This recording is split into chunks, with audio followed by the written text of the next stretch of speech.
என் கண்ணை திறங்க ஒரு நிமிஷம். கண்ணெல்லாம் திறக்க முடியாது. தாய் மாச்சல் கேக்குதா கோபி உங்களுக்கு? ஏண்டா என்கிட்ட கையில் விழுந்து காலில் வந்து கெஞ்சி கதறினது நீ, எப்படியாவது கூட்டு போன்னு சொன்னது நீ. அப்பாடி அஜி இப்போ இன்னும் சூப்பராக இருக்கும்.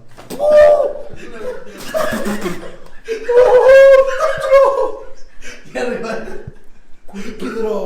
ஏய் நான் உனக்கு வச்சது கொதிக்கவே இல்லை ஜி. தேங்க்ஸ்க்கா. இல்லைங்க எனக்கும் அப்படிதான் வச்சேன். அவங்க செக் பண்ணாங்க. அவங்க செக் பண்ணி உனக்கு வச்சாங்க. அதுக்கப்புறம் வெறுத்து நான் வச்சு பார்த்தேன். அப்போ சுடலேன்னு தெரிஞ்சக்கப்புறம் தான் நான் உனக்கு வச்சேன். நீ பண்ணது வந்து ஒன்றும் பிரச்சனை இல்லை. போதுக்கா போதுக்கா. தேங்க்ஸ்க்கா. அவ்வளோலாம் இல்லை சொல்லு போடா.